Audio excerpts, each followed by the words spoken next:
Hello, आप सबका मेरे चैनल स्प्रेडिंग ला ज्ञान में स्वागत और अभिनंदन है।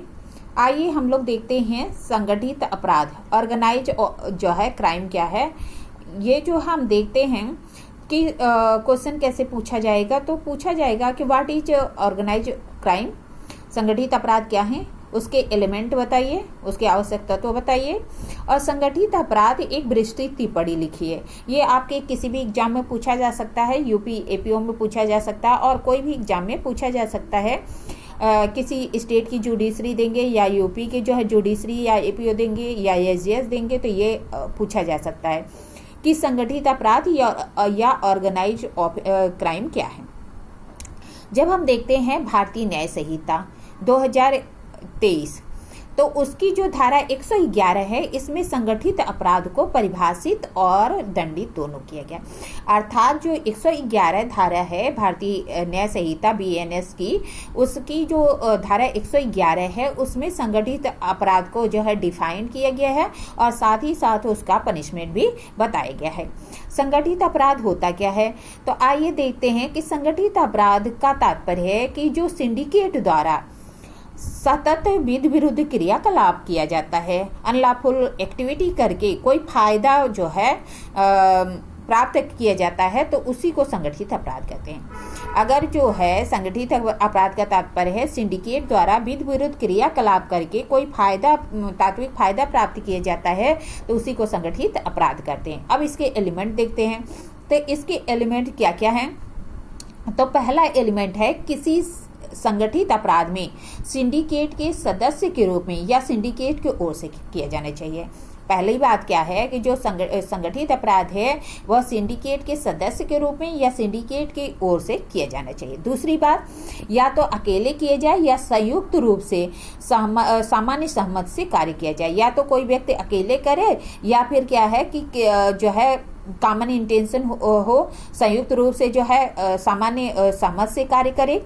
तीसरा है कि किसी व्यक्ति द्वारा, व्यक्तियों के किसी समूह द्वारा सतत विधि विरुद्ध क्रियाकलाप किया जाए। मतलब क्या है कि या तो किसी व्यक्ति द्वारा या व्यक्तियों का कोई जो है समूह है, ग्रुप है, उसके द्वारा अनलॉफुल एक्टिविटी किया जाए। जैसे मान लीजिए कि व्यापार किया जाता है, किडनैपिंग की जाती है, डकैती की जाती है, यान चोरी की जाती है, एक्सटॉर्शन जो है उद्यापन किया जाता है, भूमि हत्या आता है या संविदा द्वारा हत्या करता है, या कोई जो है आर्थिक अपराध करता है या साइबर अपराध करता है, या फिर व्यक्ति या जो है औषधियाँ हैं, हथियार है, या अवैध माल या सेवाओं का जो है व्यापार करता है, या वेश्यावृत्ति करता है, या फिरौती के लिए मानव दुर्व्यापार है वह करता है। मतलब कह रहा है कि अगर जो है कोई व्यक्ति या व्यक्ति का समूह कोई अनलॉफुल एक्टिविटी करता है, जिसमें जो है किडनैपिंग आती है, जो है डकैती आती है, यान चोरी आती है, एक्सटॉर्शन आता है, उद्यापन आता है, जो भूमि को हत्याता है वह आता है, संविदा से कोई हत्या करता है, या जो है कोई इकोनॉमिकल क्राइम करता है, साइबर क्राइम करता है, या फिर जो है व्यक्ति या औषधि या हथियार को अवैध जो है मान लेता है, उसका दुर्व्यापार करता है, या वेश्यावृत्ति करता है, या फिरौती करता है, तो ऐसी कंडीशन में जो अपराध होगा वह क्या कहलाएगा, संगठित अपराध कहलाएगा। आगे कह रहा है या तो प्रत्यक्ष रूप से करता है, या तो डायरेक्ट करता है, या इनडायरेक्ट फायदा। अब क्या है कि जो है उसको बेनिफिट होना चाहिए। बेनिफिट क्या होगा, चाहे वो डायरेक्ट जो है बेनिफिट हो या जो है इनडायरेक्ट बेनिफिट हो, जिसके अंतर्गत जो इकोनॉमिकल प्रॉफिट है वह भी आता है। मतलब क्या कि जो प्रॉफिट होगा वह होना चाहिए, चाहे वह डायरेक्ट हो या इनडायरेक्ट हो, और उसमें जो है इंक्लूडिंग होगा जो इकोनॉमिकल प्रॉफिट है वह भी आएगा। जो है वित्तीय जो फायदा है, फाइनेंशियल प्रॉफिट, वह भी आएगा।